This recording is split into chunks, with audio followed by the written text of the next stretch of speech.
thank you to the United Way team and all of its incredible staff and leadership volunteers for supporting us today. So good morning and welcome to United Way's Women of Tocqueville's Spring Town Hall. In this case, right, the topic today is celebrating the 50th anniversary of the Earned Income Tax Credit. And just to note that the EITC is not only a critical boost to lower wage workers, but one that has historically received bipartisan support through the 5 decades since its inception. And regardless of one's perspective and position on what's happening in our country now, isn't this great that we can celebrate something that not only has this type of standing, has made such a critical difference, but in addition has gotten bipartisan support. One thing we can all agree upon. My name is Paula Gilberto. It's been my honor to co-chair United Way Women of Tocqueville along with Susan Dunn, and you'll be hearing from Susan shortly. United Way Women of Tocqueville is an incredible group of committed business, civic, and philanthropic women committed to leadership giving, committed to volunteerism, and committed to advocacy, focused on ways in which Alice households can become financially secure and independent. And if you haven't memorized it yet, just a little refresher, Alice, as you know, is a United Way coined acronym for asset limited, income constrained, and employed. Among our guests today, I know that Irene Bassick has just joined us. That's great. Welcome, Irene. And also Melissa Ferrucci, who is our moderator. I want to recognize both of you for being founding members of Women of Tocqueville. Thank you so much for your leadership and all of the ways in which you lead. Also want to acknowledge we have Pete Collins, the chair of our board of directors, Maria Nunez, a board member who you'll hear from later in the program. And I know that we will be joined by just such incredible leaders as our program goes on. Just a note about founding members of Women of Tocqueville. We were committed to learning more, being much more connected, more deeply connected to the issues that Alice households face, along with the experts who not only help to inform our understanding, but share ways in which each of us can make a difference and how collectively we can make a powerful difference. One way we're elevating issues and getting connected to experts is through the Women of Tocqueville quarterly town hall series. Our first town hall last fall focused on the most recent Alice report. We went deeper into the national trends, the state trends, and also what we were seeing in the 52 cities and towns in central and northeastern Connecticut that our United Way serves. Armed with that information, we discussed how philanthropy plays a direct role in supporting United Way's ability to work with corporations, with government, with nonprofits, with residents, collectively to make a meaningful difference. This morning's topic is about the significance of the Earned Income Tax Credit. You'll also hear a bit about VITA, yet another acronym, and VITA is the Volunteer Income Tax Assistance Program. VITA was among the very first public-private partnerships of our United Way when Susan Dunn was the president and CEO. We then went further and advocated for a state earned income tax credit, a child tax credit, and expanding both in Connecticut as well as federally. Those efforts continue today, as you will soon hear. These are just a few examples of how this United Way has demonstrated its commitment to closing gaps and creating opportunities for residents of central and northeastern Connecticut throughout its 100-year history, and how today's team of volunteers, of donors, of staff are taking that and accelerating that into the future. We have some wonderful guests joining us this morning, so without further delay, let's get started. I'm turning it over to Susan Dunn. Thank you, Paula. And as Paula said, this was started while I was at United Way in a leadership role, and I am passionate about this program, and I always have been. I've been a big cheerleader for it, and so proud that United Way continues its tradition of being involved in this program that really, really helps working families, and we'll hear more about that. I want to thank everyone who logged in early. As I mentioned earlier, I don't get up this early for just everyone anymore. So I am really happy to be with you this early today. So before we dive into the program, I'm just going to walk through our program today. First, we're going to introduce our moderator and panelists for today's discussion. We will then move into our primary conversation, followed by a question and answer portion where we welcome audience participation and certainly encourage it to have a really deep understanding with our panelists, a deep interaction. Finally, we're going to hear closing remarks from Eric Harrison, President and CEO of the United Way of Central and Northeastern Connecticut. So to get us kicked off and get us into the meat of today, I'd like to introduce our moderator for today. Melissa Ferrucci, CPA, is the office managing partner for Cone Resnick's Connecticut offices. Certainly an organization that I know has supported United Way for many, many, many years and continues to do that. Thank you. She has more than 20 years of experience in public accounting and currently manages a team of over 200 employees in both the Hartford and Stamford offices. In addition to leading the firm's offices in Connecticut, Melissa continues to serve clients in commercial real estate and affordable housing and provides auditing services and guidance on critical industry issues to a range of stakeholders. And as Paula said earlier, Melissa is also a founding Women of Tocqueville member and serves on United Way's Building Foundation Steering Committee, which spearheads an annual fundraising breakfast. This year marks the 5th anniversary of the Building Foundation's breakfast, and cumulatively, the group has raised more than $2 million in an effort to decrease homelessness in our region. Congratulations. And last but certainly not least, Melissa was recently named as a 2025 Women in Business honoree by the Hartford Business Journal. Thank you for being with us this morning, Melissa. I now turn it over to you for some background on the Earned Income Tax Credit and introduction of our panelists. Thank you. Thank you, Susan. Thank you so much. And I'm really excited to be here today. And on behalf of Cone Resnick and myself personally, I absolutely love the work that the United Way does, and there's just so much that you all do. So thank you so much for everything that you do. But before we jump into the panel discussion, I'd like to take just a few minutes to share a little bit of background on the history of the Earned Income Tax Credit and the work that the United Way is doing in this space. So the Earned Income Tax Credit was first introduced in 1975 under President Gerald Ford's administration as part of the Tax Reduction Act. At that time, its primary goal was to provide financial relief to low and moderate income working individuals and families, particularly to reduce poverty and encourage work. The federal EITC received, as Paula said, bipartisan support over the years.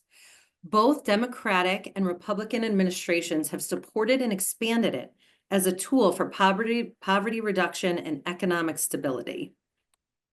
And then in the 1980s, President Ronald Reagan expanded the Earned Income Tax Credit, calling it the best anti-poverty, the best pro-family, and the best job creation measure to come out of Congress.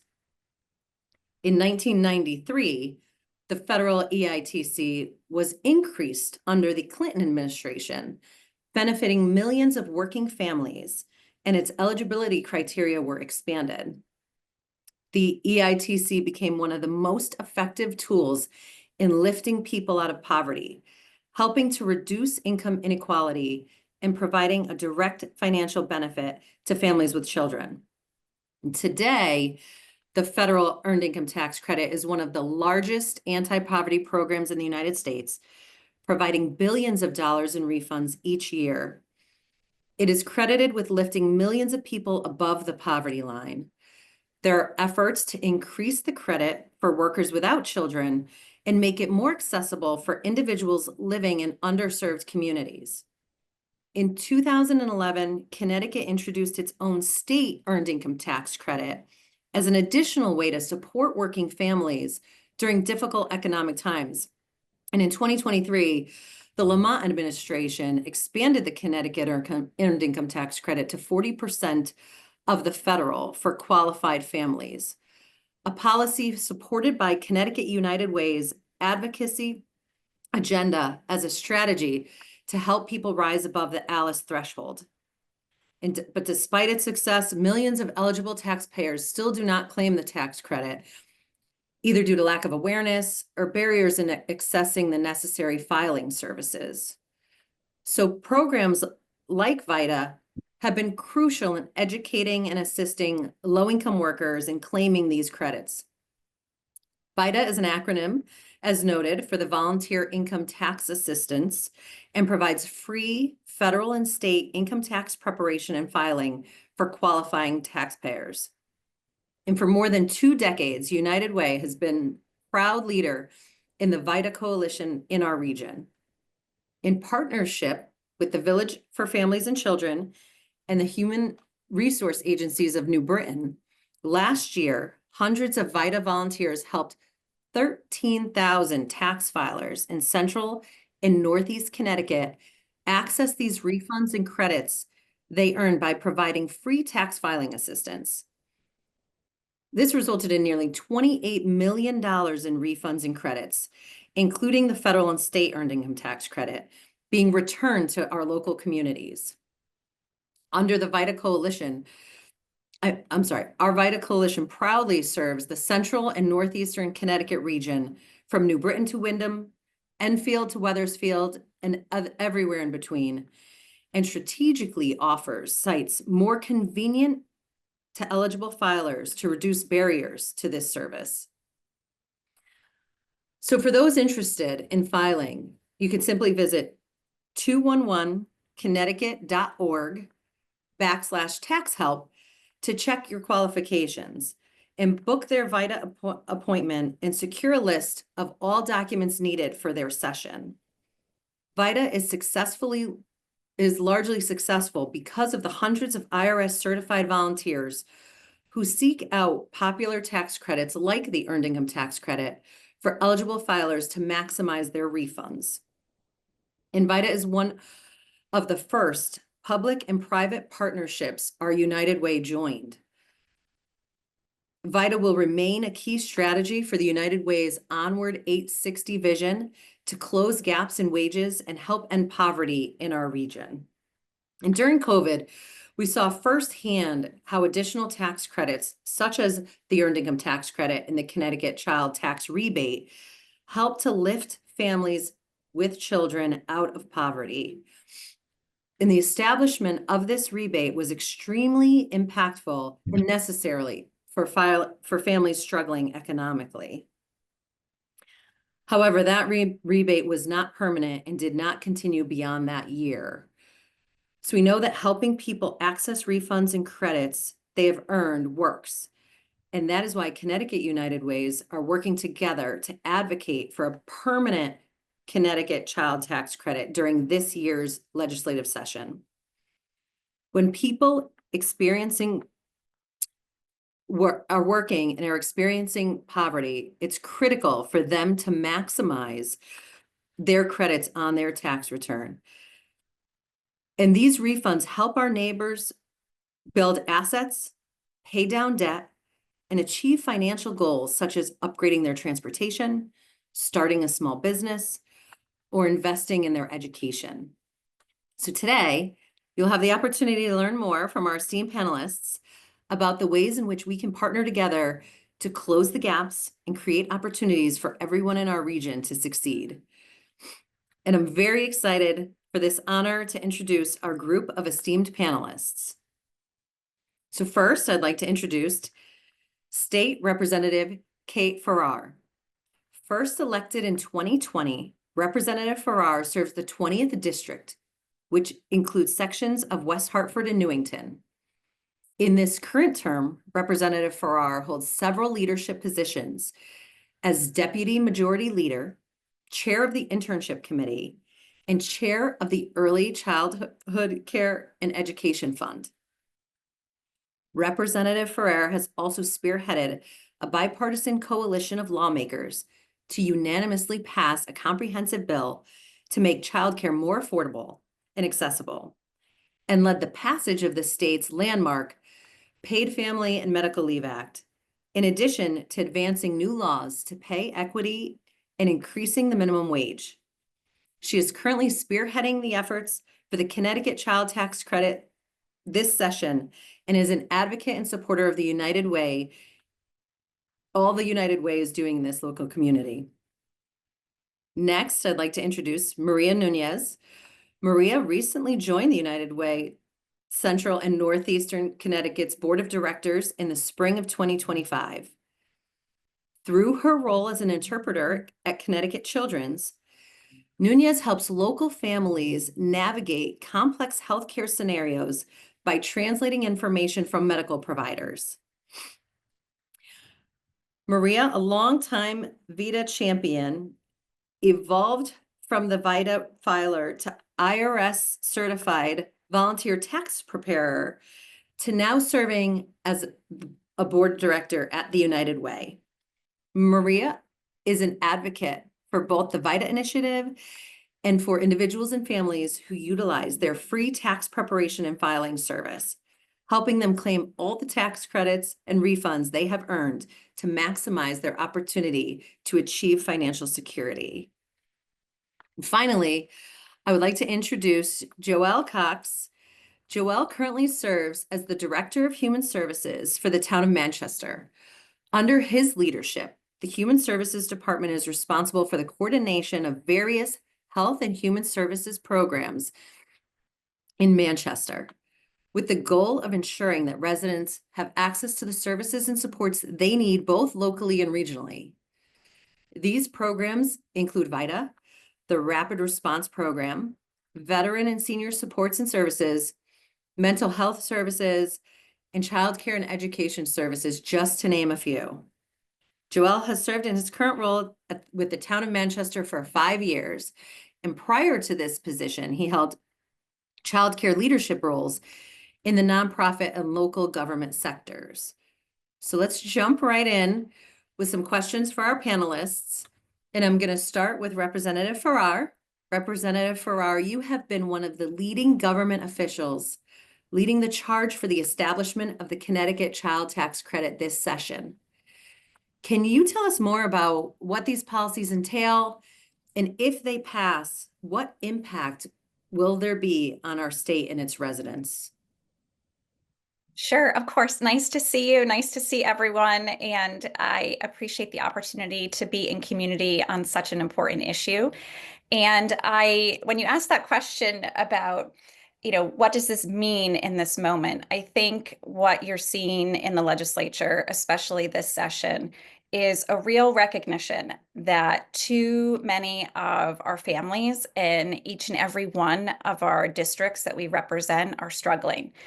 I know personally that I do hear from folks, on a weekly basis who are struggling to pay their utility bills or to address their housing costs or their rising childcare costs. And that's something that as legislators, we are facing in our daily work in our communities. And I think that speaks to why this session, more than the past several sessions, we've really seen this momentum to bring forward the House bill that I'm spearheading with Representative Felipe in Bridgeport that has now over 70 fellow sponsors in the House, and that you see a similar Senate bill seeking to establish a permanent refundable tax credit.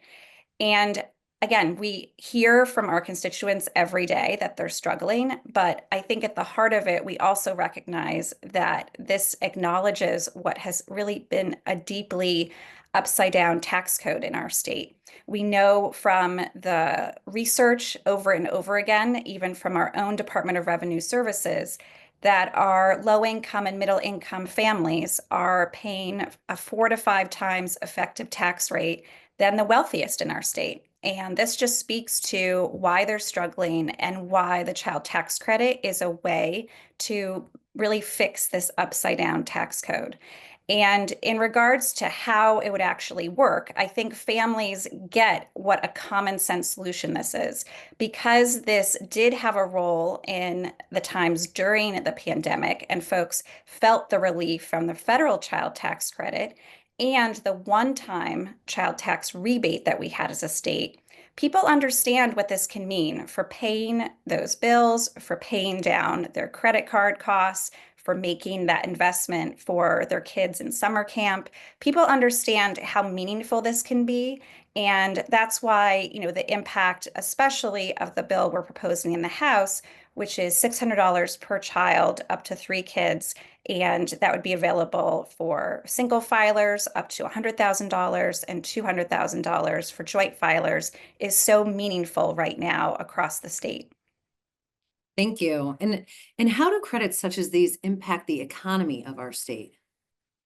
Yeah, it's a great question. I think fundamentally, we really can look to what it means, again, for folks to get these dollars in their pockets because they are immediately spending these in the local economy. We know that every dollar of a child tax credit means that is being spent in their local economy and translating to, really kind of a return on investment of up to $1.38. And I would also speak to that in our own state of Connecticut, when we look at our economic growth and when we look at the future of our economy here in our state, we have to pay attention to what it means for families to be struggling because the greater the income inequality is in our state, the worse that is for our economic growth. The more challenging it is for families to really again contribute and be able to survive in our local economies. Our local businesses are not going to benefit.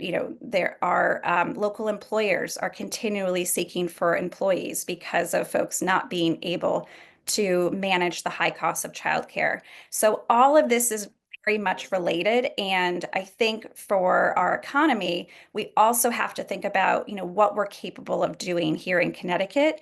Regardless of the chaos in Washington, this is something that we can meaningfully do that can really support families and our economy. Excellent, excellent.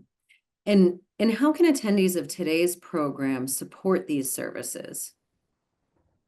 Wow, I'm sure we could talk at length about this, but what I would say in this moment, especially about the child tax credit advocacy that's going on right now, I would really encourage you to reach out to your own state representative and state senator, encouraging them to support this cause, why it personally matters to you. I would encourage you to write about this issue, on not just your own personal social media, but in any local press outlets, and to really just have the conversation with your own family and friends so that they really see that they can have a role in making this happen here in our state. Thank you. Thank you. And now we'll turn over to Maria. Maria, tell us a little bit about your experience with VITA and some of the stories you have heard from filers about what financial goals they have achieved as a result of participating. Good morning, everyone. VITA has impacted my life from day one. My life in a positive way, obviously. It's wonderful to see how the program impacted my life directly. And I like to speak with the knowledge and the experience of what my experience has been with VITA.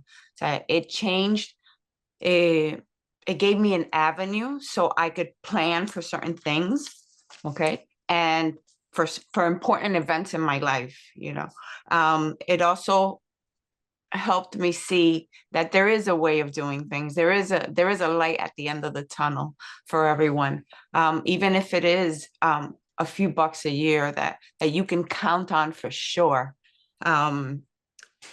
As I sat as a VITA volunteer, as I sat with my constituents, my people, my community, it was wonderful to see how how it affected their life the same way it affected mine. So they could plan ahead. They could say, okay, I don't have the money now, but I will have it in January or February, and I will be able to buy a new car or buy a better car, not a new one.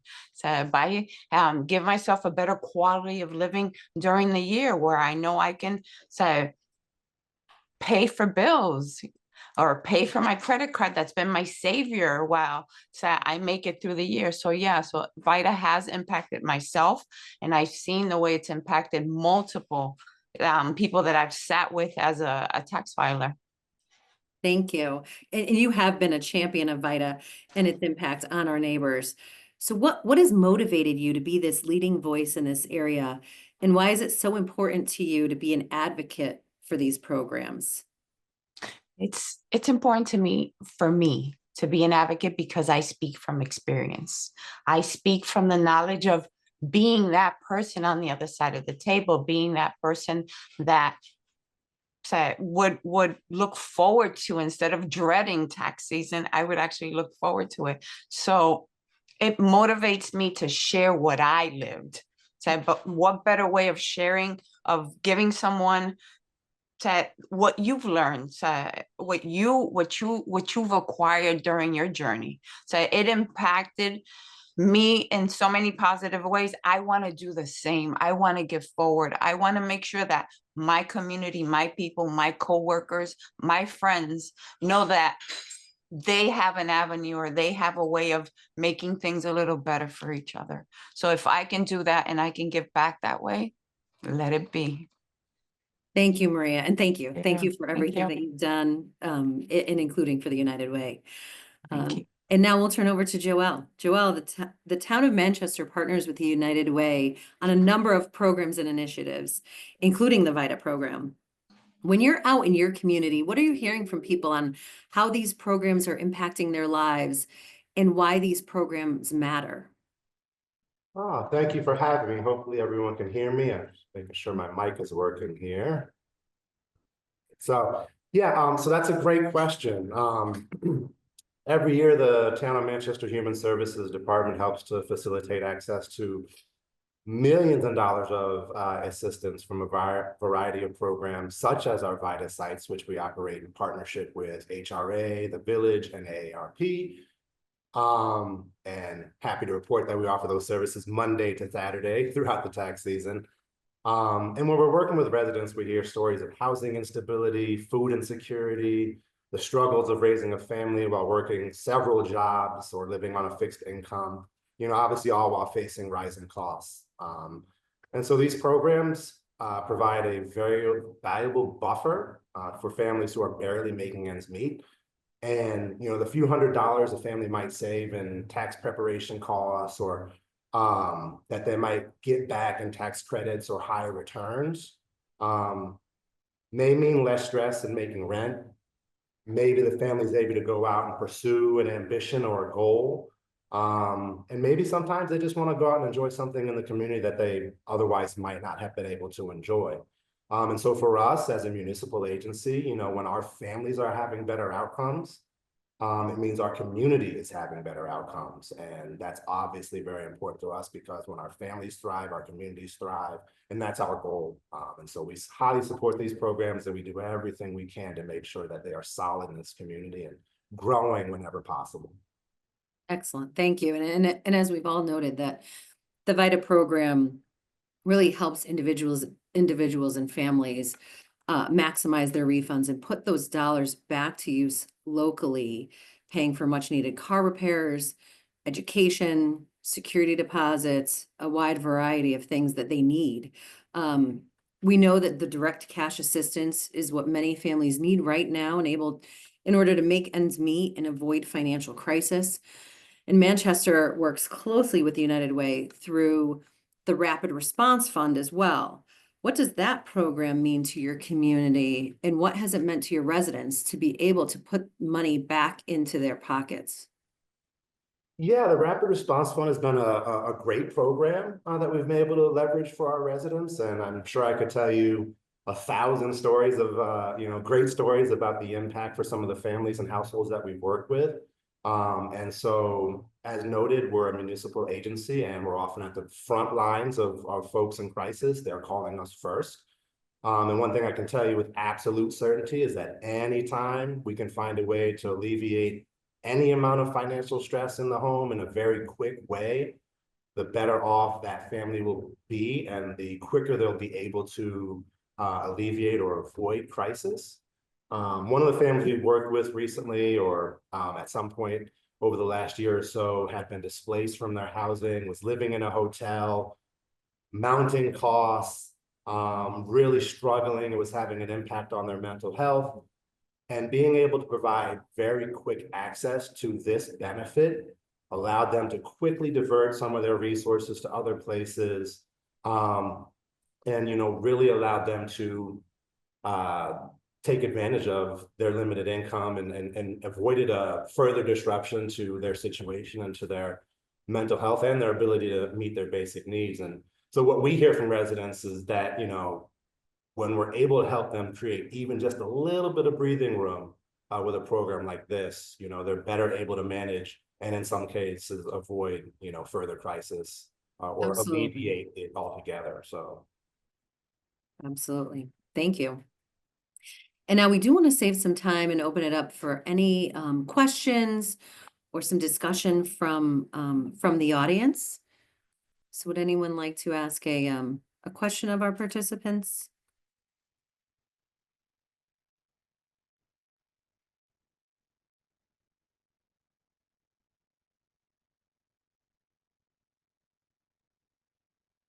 Can I just make a comment? Sure, sure. Mhm.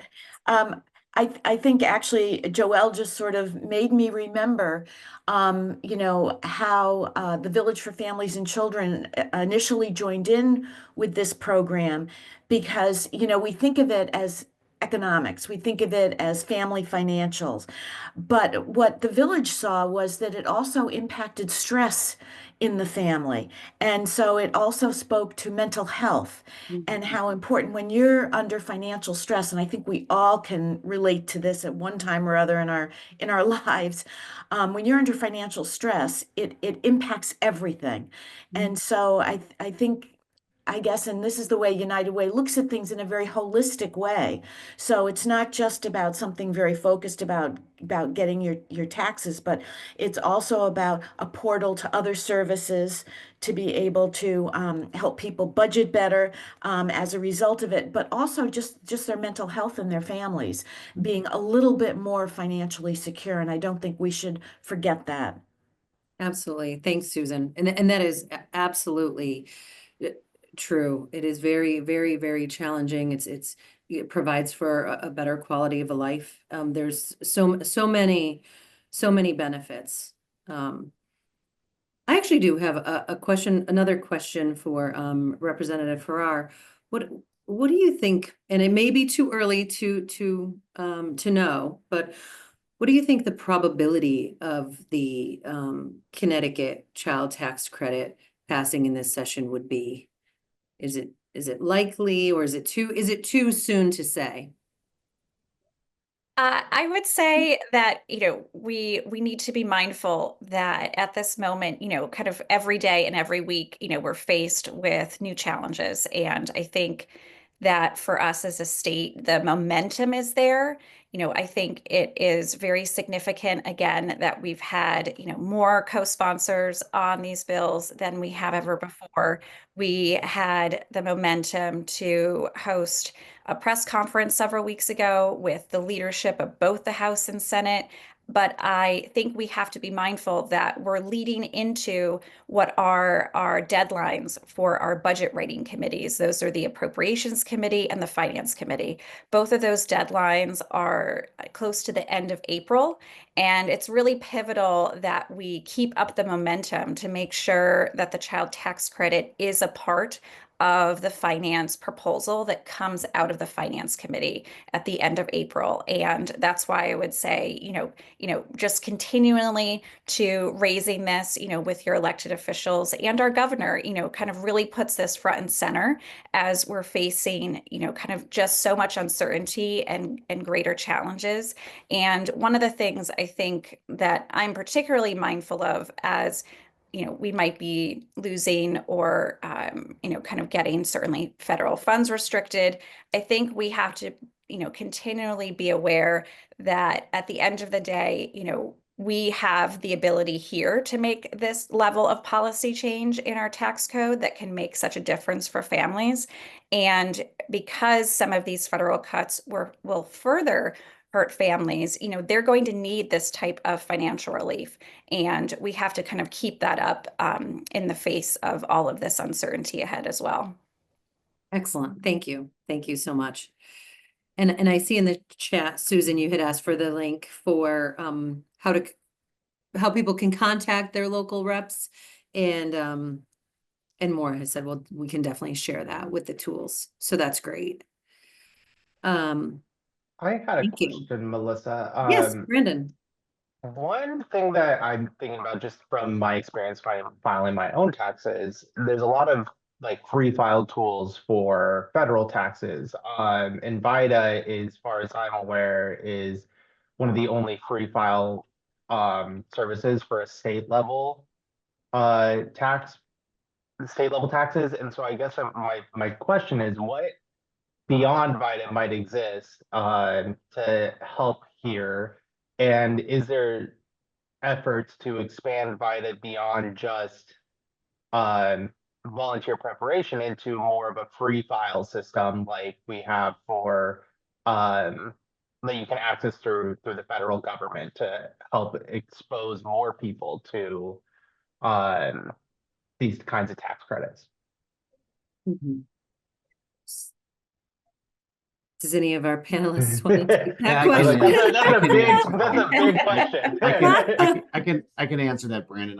Myfreetaxes.com is a service that a lot of United Ways promote. So that's an additional tool that communities use. I think one of the beauties of the VITA Coalition is that when people come in to get their taxes prepared, they're also getting an entry point for other services. So it's not just about that VITA tax preparation. It's more kind of what Susan spoke to earlier with the village about that holistic support that the family is receiving.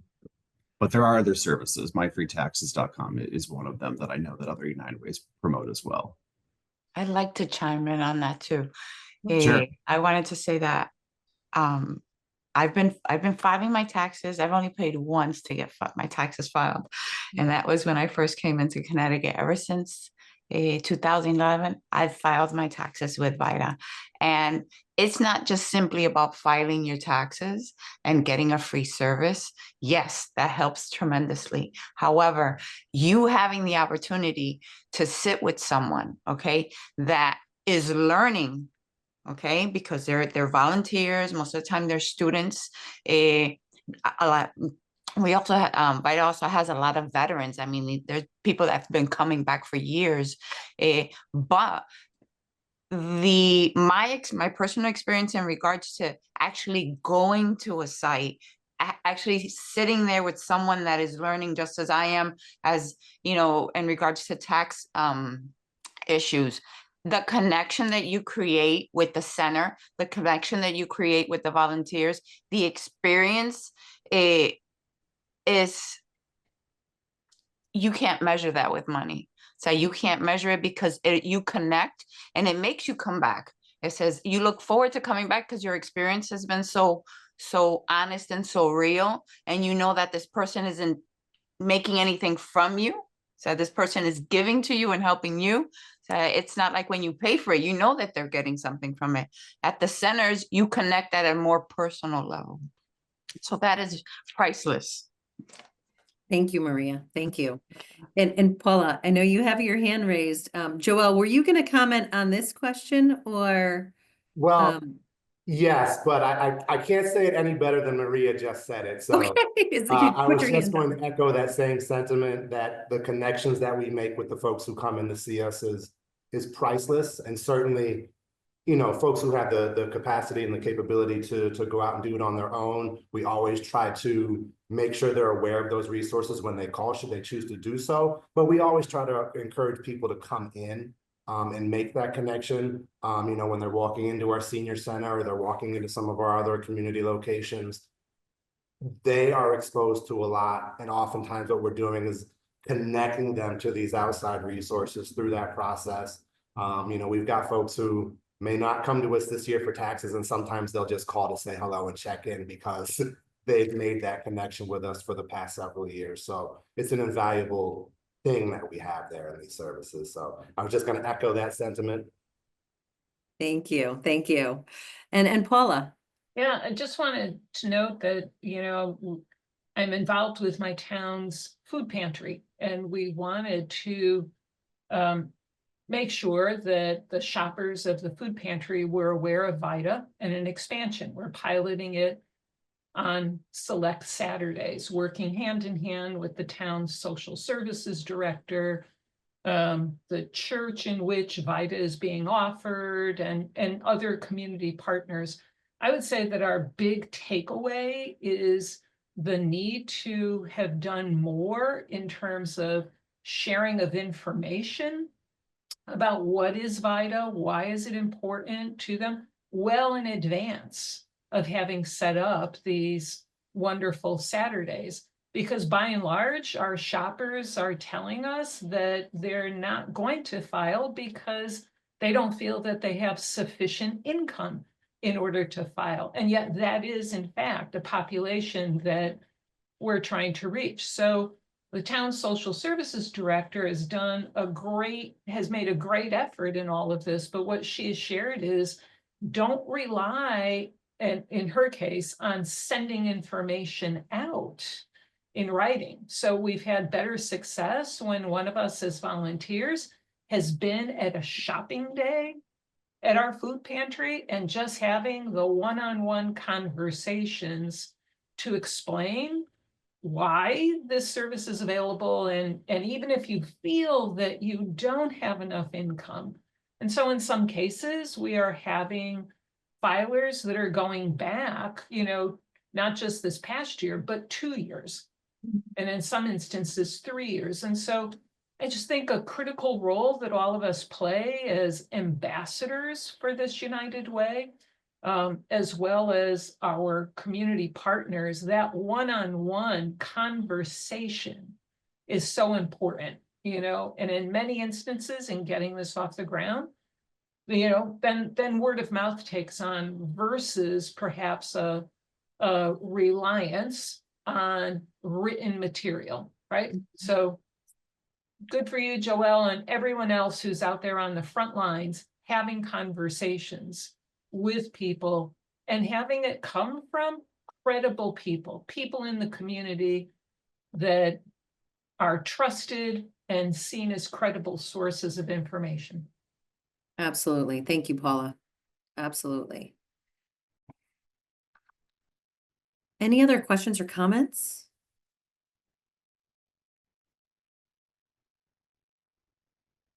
This was absolutely great. I really, really want to thank Representative Farrar, Joelle, Maria. Thank you for your time.